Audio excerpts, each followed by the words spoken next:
Assalamualaikum warahmatullahi wabarakatuh dan salam sejahtera. Tuition online Perlis Mengaji kita teruskan lagi dengan subjek matematik SPM. Okay. Tajuk hari ini ialah penakkulan matematik ya, penakkulan matematik. Sebelum kita teruskan dengan tajuk ini, jadi kita tengok dulu apa dia yang terkandung di dalam tajuk penakkulan matematik. Iaitu ada pernyataan, kita nak bandingkan, nak bezakan sama ada sesuatu ayat yang diberi itu adakah ia pernyataan ataupun bukan. Ya, operasi ke atas pernyataan, ya, nak menyatakan sama ada pernyataan itu benar atau palsu. Ya, seterusnya pengkuantiti semua atau sebilangan. Seterusnya implikasi dan lagi hujah, ya, hujah berkaitan dengan hujah iaitu premis 1, premis 2 dan juga ada kesimpulan. Dan seterusnya didaksi dan aruhan, ya, untuk kita membuat kesimpulan didaksi atau aruhan. Okey, penakkulan matematik ini adalah soalan bahagian A kertas 2 yang membawa 5 markah. Ya, nanti cikgu akan paparkan contoh-contoh soalan berkaitan dengan tajuk penakkulan matematik. Okey. Jadi ruang kosong kita kena isikan, ya, persamaan kuadratik mempunyai dua punca persamaan. Jadi dia akan bagi dua pilihan, sama ada semua atau sebahagian. Jadi kita nak menentukan sama ada pernyataan ini adalah pernyataan benar atau tidak. Jadi kalau kita nak menjadikan dia pernyataan benar, para pelajar perlu memilih sama ada semua atau sebahagian. Jadi pelajar kena faham bahawa persamaan kuadratik mempunyai dua persamaan. Jadi untuk menjadikan pernyataan ini benar, pelajar perlu meletakkan perkataan semua. Jadi ini ialah untuk menentukan bahawa pernyataan ini benar, menjadikan pernyataan ini benar. Boleh, ya? Seterusnya kita diberi satu ayat, ya, pernyataan dalam premis 1. Jika M ialah gandaan 6, maka M ialah gandaan 3. Okey. Jadi dia akan bagi juga kesimpulan ataupun conclusion, ya. 23 bukan gandaan 6. 23 bukan gandaan 6. Jadi kita kena isi di tempat kosong. Kita tengok apakah yang sama. Yang sama ialah okey. Okey, bukan kita kena ambil sebab tidak ada bukan dalam perkataannya. Di atas premis 1 tidak ada bukan. Jadi yang sama kita buang ataupun kita pangkahkan dia. Maka kita ambil ayat yang ada iaitu 23 bukan gandaan 3. Ya. Jadi para pelajar kena pastikan pelajar menulis dengan betul. Tengok kembali premis 1, jika M ialah gandaan 6, di gandaan 6 ini ada di bahagian kesimpulan. Maka gandaan 6 tidak ada lagi di dalam premis 2. Jadi M ialah gandaan 3. Ya, gandaan 3 ini M kita ganti dengan 23. Maka inilah jawapan yang perlu pelajar tulis. Ya, untuk semua pelajar dapat 1 markah dan 1 markah lagi di premis 2. Okey, seterusnya kita tengok berkaitan dengan implikasi. Tulis 2 implikasi. Ya, tajuk ni para pelajar sepatutnya boleh menjawab kerana di dalam tajuk ini tidak ada banyak pengiraan, ya. Pelajar kena faham apa itu implikasi. Okey, P tolak Q lebih besar daripada kosong jika dan hanya jika P lebih besar daripada Q. Ya, ini ayat yang diberi. Jika dan hanya jika. Okey, sekarang kita tengok apa implikasi yang pertama? Jika. Okey. Kita ambil yang hijau ni. Jika P tolak Q lebih besar dari kosong, maka P lebih besar dari Q. Seterusnya. Ini implikasi yang pertama. Implikasi yang kedua, para pelajar boleh tulis yang terbalik dia. Sekarang kita ambil P tolak Q. P tolak Q di sini. Ya. Dan P lebih besar daripada Q di sini. Jadi kita buat ayat. Jika P lebih besar dari Q, maka P tolak Q lebih besar dari kosong. Itulah 2 implikasi. Para pelajar sepatutnya boleh menulis implikasi dengan betul dan tepat. Kerana soalan ni sangat-sangat mudah ya, bagi tajuk SPM yang akan anda lalui nanti. Okey. Setiap implikasi yang berjaya ditulis, anda diberi 1 markah ya. Okey, kita teruskan lagi. Ini diberi 1 pernyataan umum ya, pernyataan umum ya. Contohnya kita akan buat 1 kesimpulan ya, aruhan, secara aruhan ya yang ini. Okey, cuba kita tengok. Untuk soalan sebegini kita nak cari sebutan ke n ya, sebutan diberi sebutan pertama 3 dalam kurungan 2 kuasa 1 tambah 1. Dalam sebutan yang kedua 3 dalam kurungan 2 kuasa 2 tambah 2.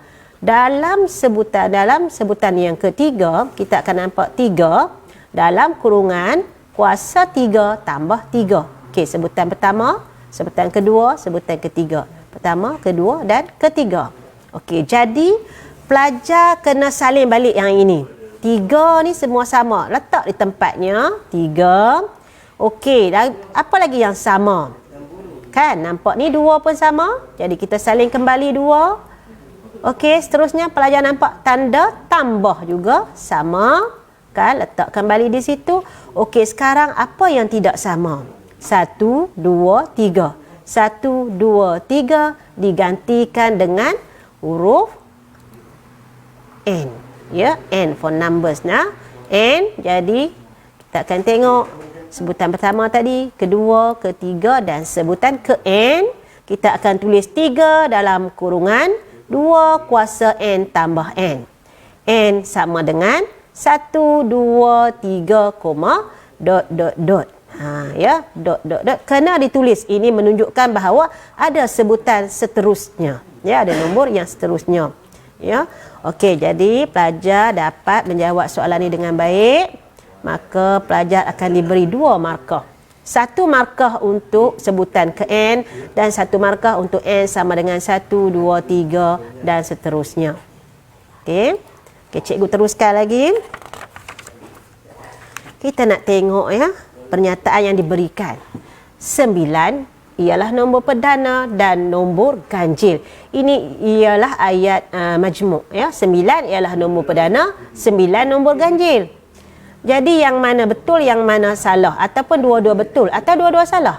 Kita tengok ya. 9 ialah nombor perdana. Ini adalah pernyataan yang tidak benar. Ya. 9 ialah nombor ganjil. Ini ialah pernyataan benar. Maka 1 benar, 1 tidak benar atau palsu, dan 1 benar menjadikan pernyataan ini palsu sebab ia menggunakan perkataan dan. Ya, apabila kita menggunakan perkataan dan, maka kita kena pastikan dua-dua ini benar, barulah dia jadi benar. Okey. Seterusnya, nyatakan akas bagi implikasi berikut. Okey, jadi akas. Sekarang kita diberi 1 implikasi. Okey. Jika X tambah 3 sama dengan 7, maka X sama dengan 4. Jadi kita nak tulis implikasi ni balik, kita terbalikkan. Ya, ayat mudah saya terbalikkan. Jadi maksud dia kita tulis jika X tolak 4 duduk sini, X tambah 3 duduk situ. X tambah 3 tulis di sini dan X tambah 4 pelajar tulis di sini. Maka jadilah dia akas bagi implikasi yang tersebut di atas. Ya, jika X sama dengan 4, maka X tambah 3 sama dengan 7. Ya, itu markah yang akan diberi. Setiap satu yang betul, kita akan dapat 1 markah. Okey, seterusnya kita tengok lagi untuk premis 1. Semua nombor genap boleh dibahagi tepat dengan 2. Okey, conclusion ataupun kesimpulan, 8 boleh dibahagi tepat dengan 2. Jadi apa kita nak tulis di sini? Okey, kita tengok nombor genap. Ada nombor genap di sini? Tak ada. Apa yang ada? Dibahagi tepat dengan 2. Jadi dibahagi tepat dengan 2. Yang ni kita tak mau. Okey. Yang sama kita tak mahu. Kita ambil 8. Ya, 8 ialah nombor genap. Itulah premis yang kedua. Jadi para pelajar sila dapatlah tulis dengan betul. Okey, saya teruskan lagi.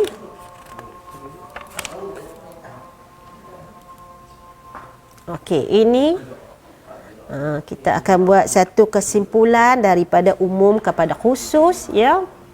Okey. Apa kita nak tulis? Tadi cikgu dah pesan nak tulis apa? Cuba tulis sekarang. Semua ni nilai dia yang sama, ambil tulis di sini. Okey. Apa lagi yang sama? Kurungan, ya, kuasa 3. Okey, tambah. Kurungan, kuasa 3 dan tambah. Ini benda yang sama, kena kekalkan. Okey, jadi seterusnya para pelajar boleh menulis nombor. Tengok nombor-nombor ini.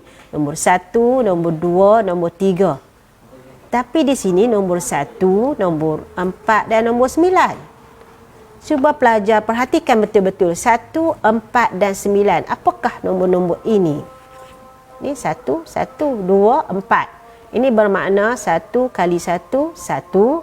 2 kali 2, 4. 3 kali 3, 9. Maka ini ialah nombor gandaan 2 sempurna. Ya.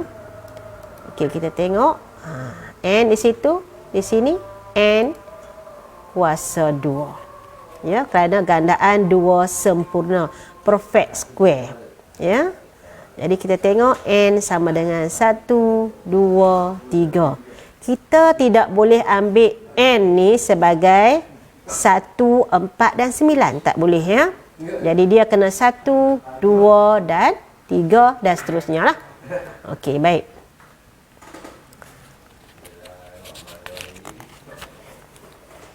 Okey, seterusnya para pelajar, ya.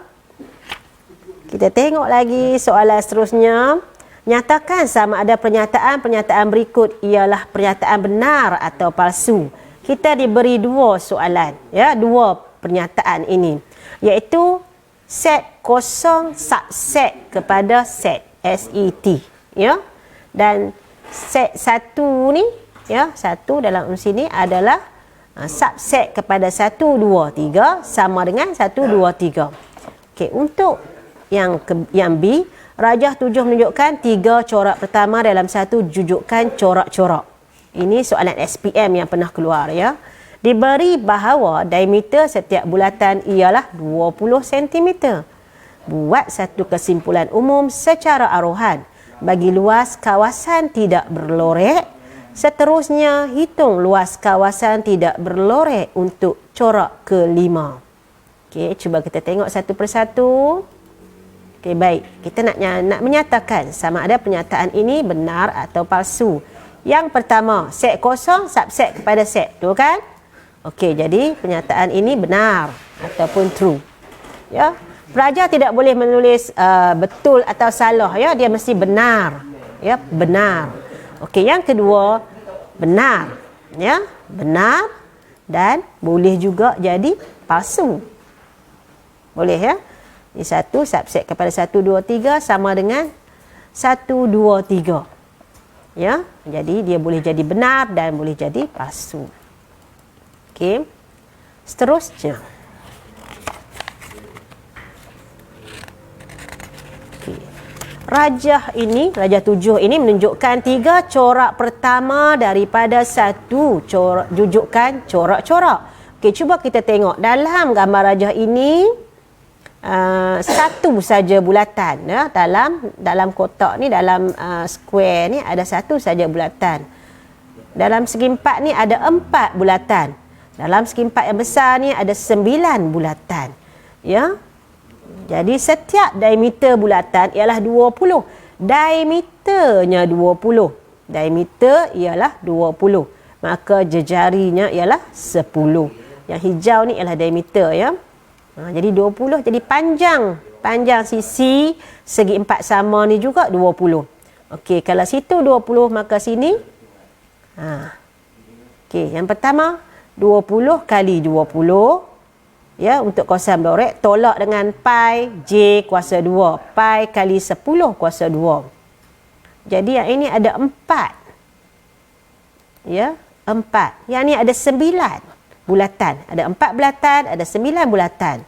Maka kita akan buat satu conclusion, iaitu apabila dia 1, kita darab dengan 1 kali 400 tolak 100 pi.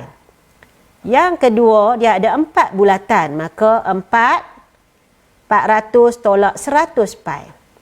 Kalau dia ada 9 bulatan, ya, 9 bulatan, 400 tolak 100 pi. Katakanlah, ya. Maka kita akan tulis apa? Ini nombor 1, 4 dan 9 ialah nombor kuasa 2 sempurna. Iaitu 1 kali 1, 1. 2 kali 2, 4. 3 kali 3, 9. Maka kita kena tulis N kuasa 2. Ya, N kuasa 2. Iaitu N kuasa 2 darab. Darab macam tadi kita darab 400 tolak 100 pi. Itu satu kesimpulan umum kita boleh buat. Okey, seterusnya kita nak hitung luas kawasan tidak berlorek untuk corak kelima. Yang ni pertama, ni corak kedua, corak ketiga, corak keempat, corak kelima. Maka kalau corak kelima, kita tulis 5 kuasa 2. Okey, 5 kuasa 2. Sebab itu dia jadi 25. 5 kuasa 2 jadi 400 tolak 100 pi. Ataupun, yang ni jawapan dia lah. 25 darab 400, 25 darab 100 darab pi. Maka 2142 tolak 2150. Ya. Yang ini tadi satu markah untuk N kuasa 2 dalam kurungan 400 tolak 100 pi. Dan N 1, 2, 3, satu markah ya lagi, jadi 2 markah. Dan satu markah lagi apabila anda dapat menghitung luas kawasan tidak berlorek untuk corak kelima. Okey. Okey, seterusnya. Para pelajar sila tengok ya, yang ni nampak kecil lah sikit. Tapi asal nampak ya. Nyatakan sama ada pernyataan berikut adalah benar atau palsu. Negatif 5 ialah nombor perdana. Negatif 5 ialah nombor perdana. Okey, ingat ya, negatif 5 ialah nombor perdana ke nombor apa? Okey. Hasil darab suatu nombor genap dan suatu nombor ganjil ialah satu nombor genap. Kita tengok ya, negatif 5 ialah satu nombor perdana. Adakah itu benar? Negatif 5 ialah nombor negatif, dia bukan nombor perdana. Jadi jawapan ini adalah palsu. Ya, pernyataan ini adalah palsu. Seterusnya, hasil darab satu nombor genap. Okey, kita ambil nombor genap 2 lah, senang ya, 2. Dan satu nombor ganjil, katalah 5. 2 darab 5, 10. Ialah nombor genap. 3 darab 2, 6. Nombor genap juga. Maka jawapannya menjadi benar. Hasil darab satu nombor genap dan satu nombor ganjil ialah satu nombor genap. Ya, jadi pelajar kena ada pengetahuan sedia ada yang kita belajar dulu masa tingkatan 1, tingkatan 2, tingkatan 3 ya. Jadi lebih memudahkan untuk para pelajar menjawab soalan ini. Okey, seterusnya kita nak melengkapkan hujah. Conclusion ataupun kesimpulan telah diberikan. Ya, X sama dengan 3. Premis 2 juga telah diberikan. 2X tambah 1 sama dengan 16. 2 kuasa X tambah 1 sama dengan 16. Okey. Jadi kita tengok balik bagaimana nak tulis premis 1. Jadi kita ambil jika. Jika, maka. Jika yang premis 2 sama dengan 16 ni, jika 2x kuasa 2 kuasa X tambah 1 sama dengan 16, maka X sama dengan 3. Okey. Ini kira soalan yang mudah lah ya. Para pelajar patut boleh menguasai tajuk ini dengan baik. Rajah 5 menunjukkan 5 poligon sekata dan sudut luaran bagi poligon tersebut. Okey, untuk poligon sekata kita telah belajar di dalam tingkatan 3 ya, sudut perluaran, sudut pedalaman. Jadi untuk poligon sekata para pelajar mesti tahu bagaimana nak dapat sudut di sini. Ya.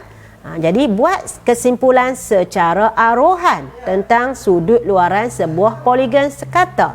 Jadi kita nak buat kesimpulan secara arohan tentang sudut luaran sebuah poligon sekata. Okey, tengok yang ni ya. Jadi satu sudut peluaran, jumlah sudut peluaran apapun bentuk poligon ialah 360. Ya, apapun bentuk poligon itu, jumlah sudut peluarannya adalah 360. Jadi bagaimana kita nak kira ni? 120 dapat macam mana? Kita kira 360 bahagi 3. Dapat 120. 360 bahagi 4. Dapat 90. 360 bahagi 5. Dapat 72. 360 bahagi 6 dapat 60 dan 360 bahagi sudut ni kita tak tahu berapa. Ya. Jadi dapatlah nilai sudut dia. Jadi apa dia? Kita nak kena kata 360 bahagi dengan n. 360 per n. N ialah bilangan sisi dia. Tadi cikgu sebut kan 360 bahagi 3 sebab dia segi 3 sama. 360 bahagi 4 sebab dia segi 4 sama. 360 bahagi dengan 5 sebab dia ialah pentagon. Ya, pentagon 5. Heksagon 6. Okey. Jadi N ialah 3, 4, 5, 6, dot, dot, dot. Kenapa tidak dimulakan dengan 1? Kenapa kita mula dengan 3? Ya, sebab poligon ialah bentuk dua matra tertutup. Ya, tertutup. Jadi dia mula dengan 3. Kalau 2 mana nak main garisnya? 1 tak ada lah, tak ada sisi. Jadi ada satu garisan. Ya, jadi 3, 4, 5, 6. Dot, dot, dot, dot. Ya. Okey, kita teruskan lagi. Ya, itu satu markah, yang ni 2. Kerana 360 per n satu markah dan satu markah lagi n sama dengan 3, 4, 5 dan 6. Ya, dot dot dot dot. Jangan lupa ya dot dot dot tu. Okey, teruskan lagi. Kita teruskan lagi dengan ayat. Ya, diberi satu pernyataan majmuk. Nyatakan sama ada pernyataan majmuk berikut adalah benar atau palsu. 2 lebih besar dari 3. Kalau yang ni tanya budak kecil pun dia tahu 2 lebih kecil dari 3. Ya. Dan negatif 2 kuasa 3 sama dengan negatif 8. Kalau ada sedikit pengiraan begini, kalau pelajar tak yakin, boleh guna kalkulator. Ya. Maka 2 lebih besar dari 3 itu adalah pernyataan yang tidak benar. Dan negatif 2 kuasa 3 sama dengan negatif 8 ialah pernyataan yang benar. Dia dihubungkan oleh perkataan dan. Sekiranya dihubungkan oleh perkataan dan, maka para pelajar perlu memastikan bahawa kedua-dua ayat ini benar. Barulah jawapannya jadi benar. Ya, jadi sekarang jawapan menjadi palsu. Ya, kerana 2 lebih besar dari 3 adalah pernyataan yang salah. Boleh ya para pelajar? Okey. Kita teruskan lagi. Tulis 2 implikasi berdasarkan pernyataan berikut. Okey. A lebih besar dari B. A lebih besar daripada B jika dan hanya jika A tolak B lebih besar dari 0. Jadi kita nak tulis 2 implikasi. Implikasi yang pertama, okay, kita buang jika dan hanya jika. Sebab implikasi dia ada jika maka. Ya, jika maka. Okey. Jika A lebih besar dari B, maka A tolak B lebih besar dari 0. Jika A lebih besar dari B, maka A tolak B lebih besar dari 0. Itu pernyataan yang Implikasi yang pertama. Implikasi yang kedua, jika A tolak B lebih besar daripada kosong, maka A lebih besar dari B. Jadi setiap satu kita dapat 1 markah. Bagi untuk kita menulis 2 implikasi ini, apabila pelajar ingin menulis implikasi, pelajar perlu menyalin pernyataan yang diberi itu tanpa meninggalkan apa-apa jua perkataan, jangan tinggal walaupun satu perkataan. Jadi hendaklah menulis dengan betul, tepat seperti dalam pernyataan yang diberi. Okey. Seterusnya,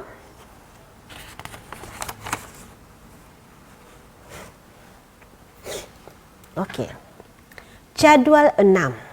Jadual 6 menunjukkan bilangan sisi dan bilangan paksi simetri bagi beberapa poligon sekata. Kita tengok ada beberapa poligon sini, ada 3 bentuk poligon. Kita tengok berapakah bilangan sisi yang ini. Dia ialah segitiga, maka bilangannya adalah 3. Pelajar kena ingat bila kita belajar masa di tingkatan 3 berkaitan dengan poligon sekata, kita telah diajar, kita telah diajar dan kita telah belajar bahawa bilangan sisi adalah sama dengan bilangan paksi simetri bagi poligon sekata. Kalau tak sekata tak boleh. Jadi bila dia poligon sekata, maka bilangan sisi adalah sama dengan bilangan paksi simetri. Jadi kita tengok yang ni bilangan sisi dia 3, yang ni 4 dan yang ini ialah pentagon 5 sisi dia. Jadi paksi simetri juga sama. 3, 4, 5. Jadi buat satu kesimpulan secara arohan dengan melengkapkan pernyataan di ruang jawapan. Jadi kita ada apa yang kita boleh buat? Benda ni sama. 3, 3. 4, 4. 5, 5. Jadi apa kita nak tulis? N sama dengan N. Yang ni N sajalah. N. Jadi N sama dengan 3, 4, 5. N tu ialah bilangan sisi. Jadi yang ini adalah slide terakhirlah untuk tajuk penaklukan matematik. Jadi para pelajar kena ingat balik tajuk penaklukan ni ialah tajuk yang paling mudah dalam soalan SPM. Jadi pelajar perlu boleh menjawab dan dapat 5 markah. Jadi untuk mendapat A+, kita kena bagi dapat markah penuh. Kena ingat balik apa itu pernyataan, apa itu hujah, operasi ke atas pernyataan, deduksi dan arohan, implikasi dan pengkuantiti. Jadi cikgu harap para pelajar dapat menguasai tajuk penaklukan matematik. Tajuk tingkatan 4. Baik, seterusnya cikgu teruskan dengan tajuk kebarangkalian. Tajuk kebarangkalian. Kebarangkalian. Kita tengok di dalam tajuk kebarangkalian ni ada uji kaji, ada uji kaji, iaitu satu proses yang membolehkan kita memperoleh keputusan. Kita dapat satu keputusan. Kita perlu buat uji kaji, Kesudahan, iaitu keputusan bagi satu uji kaji ialah satu kesudahan yang mungkin. Bila disebut kesudahan yang mungkin, itu ialah keputusan bagi uji kaji yang diadakan. Boleh kita teruskan lagi. Ruang sampel. Apa itu ruang sampel? Ruang sampel ialah set semua kesudahan yang mungkin bagi uji kaji, diwakilkan dengan tata tanda set atau S. Sampel. Jadi dia ditulis beginilah keadaan menulisnya. Probability ataupun kebarangkalian bagi A ialah bilangan bilangan kesudahan bagi A per dengan bilangan ruang sampel. Para pelajar dapat untuk tajuk kebarangkalian. Kebarangkalian ni juga ialah tajuk yang agak mudah kalau pelajar dapat menguasainya.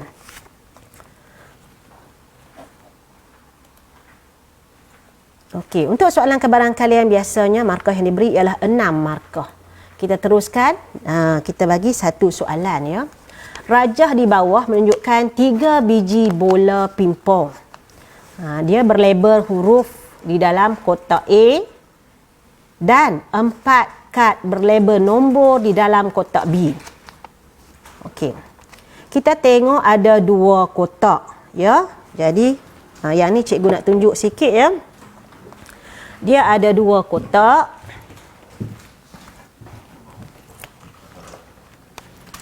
Okey, ada kotak A. Tajuk kebarangkalian dululah ya.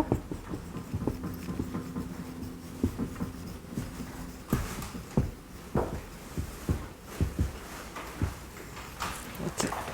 Untuk kotak A, dia ada K, M, N. Okey, untuk kotak A ya, kotak A ni. Boleh ya?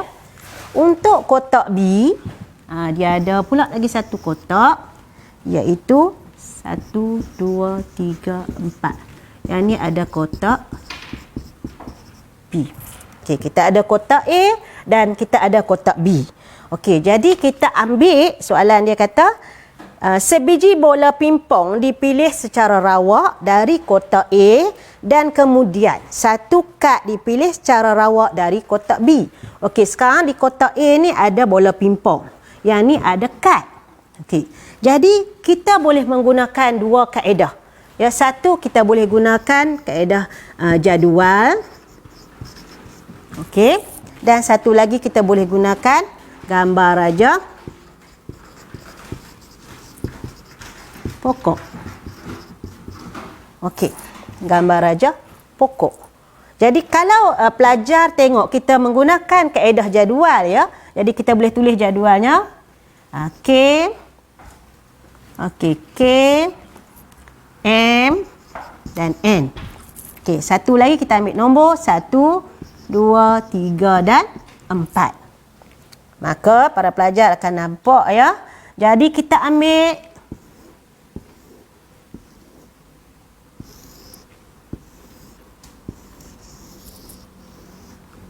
ini ialah jadual ya, jadual dia lah, untuk jadual. Okey, jadi pelajar akan ambil di kotak A dulu. Kotak A kita ambil huruf apa ni? Huruf A, huruf K. Jadi kita akan tulis K1, K2. Boleh? K3. Ya? K4. Kita tulis sampai habis. M1, M2, M3, M4. Okey, seterusnya kita tulis lagi N1, N2, N3 dan N4. Ini dipanggil kaedah jadual. Ya, para pelajar. Baik, cikgu tunjuk juga kaedah untuk menggunakan gambar rajah pokok. Ya, untuk gambar rajah pokok. Okey, baik. Untuk gambar rajah pokok kita akan ambil dari kotak A dahulu. Jadi kotak A, K, M dan N. Okey, daripada kotak B kita ambil kad. Ada 4 semua. 1 2 3 4. Kad itu bernombor 1, bernombor 2, bernombor 3 dan 4. Okey, sekarang kita ambil huruf M pula. Okey, 1 2 3 4. 1 2 3 4 juga. Dan kita ambil huruf N. Okey, cikgu tulis bawah sikit ya. 1 2 3 4. 1 2 3 4. Maka kesudahannya kita akan tulis sama macam tadi juga ya. K1, K2, okey. K3, K4. Boleh ya? Lepas itu cikgu terus lagi. Kita akan tulis M1, okey. M2, okey. M3 dan M4. Boleh? Seterusnya kita tulis lagi. N1, N2, N3, N4. Tak cantik dah hujung ni. Ya? Okey, tak apa. Okey, baik. Seterusnya kita kata dia ada soalan dia. Okey, apa soalan kata? Kita tengok ni soalan dia. Ini kita panggil ruang sampel. Jadi untuk kotak A dan kemudian kita ambil daripada kotak B, semuanya ruang sampel ada 1, 2, 3, 4, 5, 6, 7, 8, 9, 10, 11, 12 semuanya. Kalau pelajar tengok sini ada 3, sini ada 4, maka 4 kali 3 jawapannya ialah 12. Itu untuk menulis ruang sampel. Ya. Baik, cikgu tunjuk balik.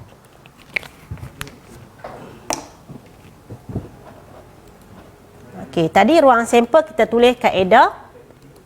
Okey, menggunakan kaedah jadual. Ya, kaedah jadual. Gambar rajah pokok cikgu tak tunjuk ya, dah tunjuk di tadi. Okey. Seterusnya kita nak pilih jawapan. Okey, ini pelajar akan diberi 2 markah untuk ruang sampel. Okey. Seterusnya, 1 bola dilabel dengan K dan 1 kad dilabel dengan nombor genap dipilih. Jadi kita kena tengok siapa itu huruf K dan siapa itu nombor genap. Okey, baik. Jadi kita tengok dalam jadual ini yang mana huruf K. Jadi huruf K line ni semua huruf K. Itu semua huruf K. Dan di manakah nombor genap? Nombor genap ialah ruangan ni. Dan yang ini, 2 dan 4. Jadi yang mana memenuhi kedua-dua syarat iaitu dan. Nombor genap dan nombor 2. Ya, nombor genap dan juga huruf K. Jadi nombor genap dan huruf K ada 2 sahaja iaitu K2 dan K4. Boleh ya? Jadi jawapannya ialah 2 per jadi jawapannya ialah 2 per 12. Ya? Boleh? Okey.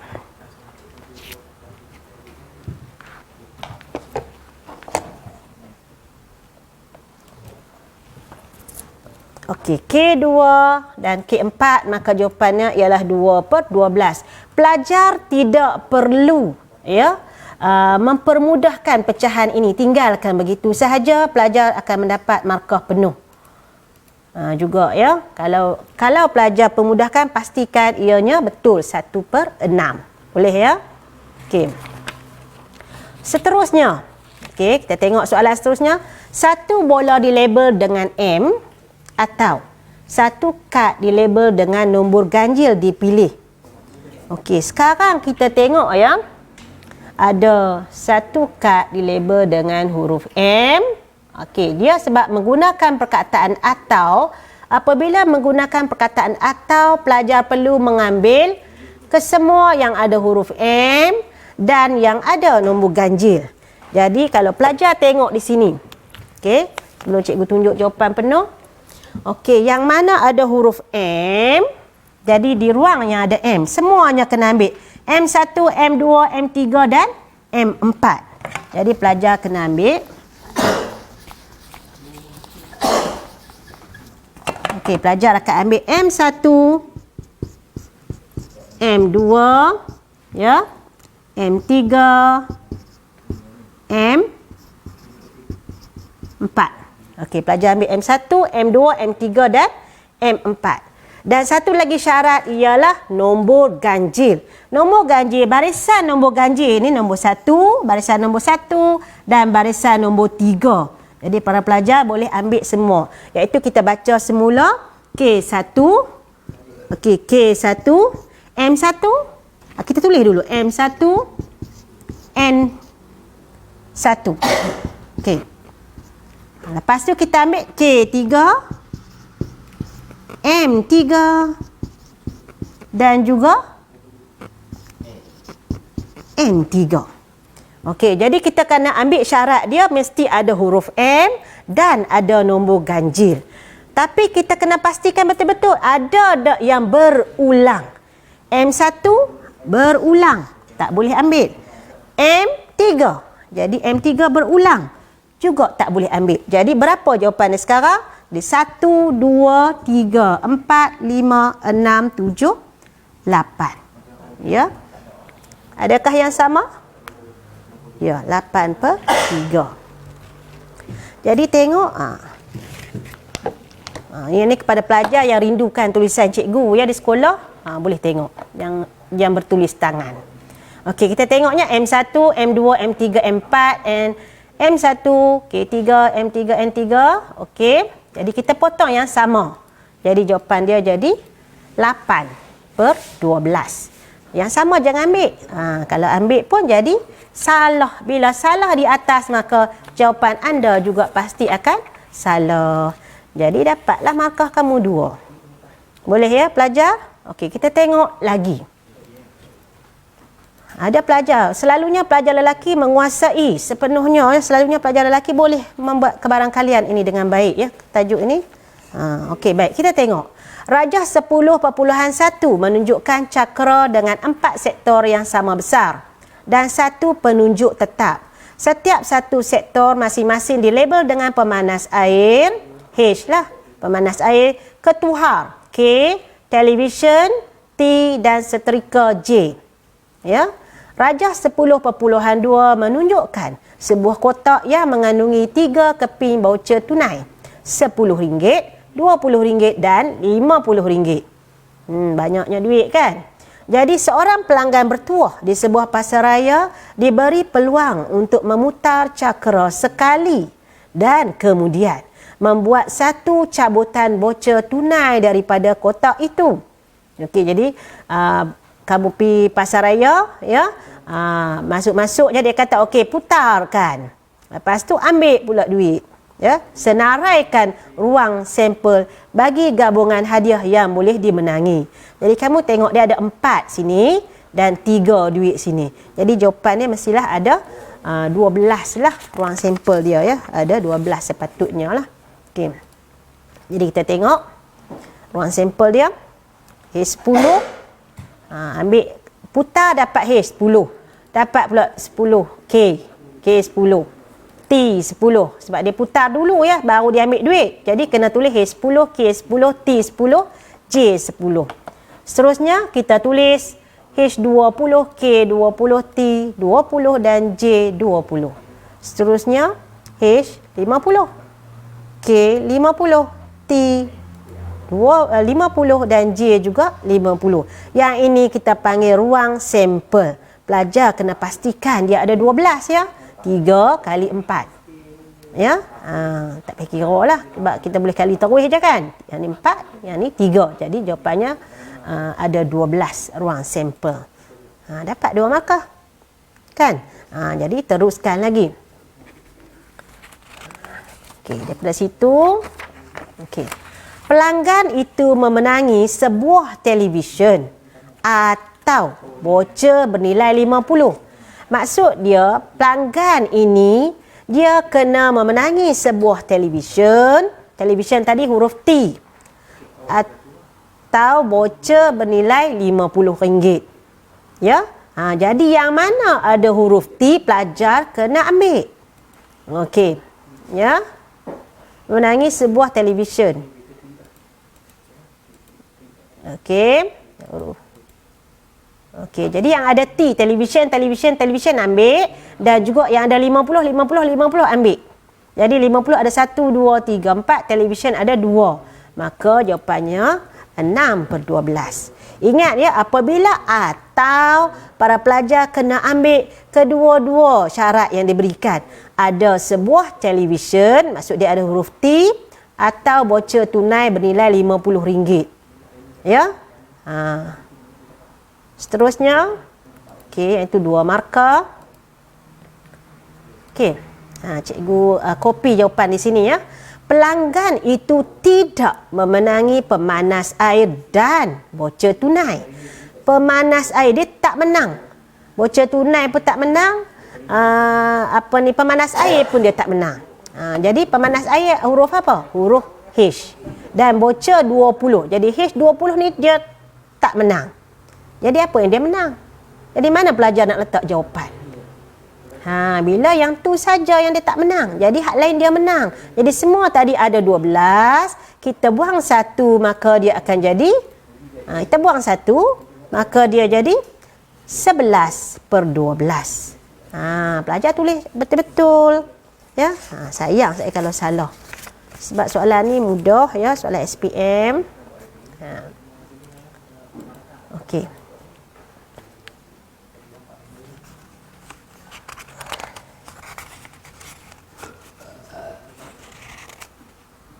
Okey, pelanggan tidak menangis. Okey, baik. Untuk tajuk ni sebelum kita ke slide seterusnya ya. Jadi cikgu nak pesan untuk tajuk ni pelajar kena faham berapa banyak ruang sampel dia kena ada. Ya. Okey, macam tadi kita kata dia ada 12 ruang sampel kan? Okey, ada 12 ruang sampel. Dan pelajar kena tahu kenapa apabila dia menggunakan perkataan atau kena ambil dua-dua syarat. Okey. Ambil dua-dua syarat. Dan yang kedua pelajar kena tahu ialah dan. Apabila dia berguna dan, pelajar kena memenuhi kedua-dua syarat. Kalau tadi atau ada 2 syarat, salah satu kena, kita dah boleh ambil. Ya, sekarang dua-dua syarat kena dipenuhi. Okey. Baik. Jadi ini tajuk kebarangkalian ya. Jadi kita tengok lagi untuk kertas 2 bahagian A, tajuk-tajuk yang telah kita pelajari selama 4 slot tuition online ni ya. Jadi kita tengok iaitu tajuk set ya, tajuk set graf ketaksamaan telah kita bincangkan ya. Garis dan satah dalam 3 dimensi kita belum belajar lagi ya. Okey, pepejar geometri 2. Pepejar geometri 2 kita dah ulang kaji, dah belajar dalam tuition online ni. Okey, persamaan linear serentak 2, persamaan linear serentak ya. Okey, telah dipelajari. Penakkulan matematik pada hari ini kita telah belajar tajuk penakkulan matematik. Persamaan kuadratik juga kita telah pelajari dalam slot yang lepas ya. Okey, matriks juga telah dipelajari. Okey, garis lurus. Yang ni belum belajar lagi. Kebarangkalian 2. Hari ini tadi cikgu dah pesan ya, beberapa pesanan-pesanan berkenaan dengan tajuk kebarangkalian 2. Seterusnya tajuk bulatan 1 ya telah kita pelajari. Dan akhirnya kecerunan dan luas di bawah graf ni tajuk tingkatan 5 belum dipelajari lagi ya. Okey. Baik, kalau pelajar tengok kita ada 11 soalan bahagian A dan 1 2 3 4 5 6 7 8 telah kita belajar dalam 4 slot yang lepas ni ya. Jadi tinggal lagi yang bergaris yang berwarna biru ni ya, biru ya. Biru ini yang kita belum pelajari. InsyaAllah lah kalau ada masa kita boleh teruskan lagi dengan tajuk-tajuk yang ini ya. Jadi para pelajar kena ingat untuk kertas 2 bahagian A ada 52 markah. Bahagian B ada 48 markah.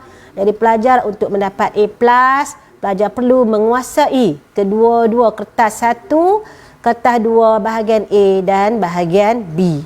Ya. Jadi cikgu rasa setakat itu saja dulu. Jadi semoga para pelajar dapat belajar dengan penuh ketenangan dalam musim PKP ini dan dapat ulang kaji, jangan membuang masa.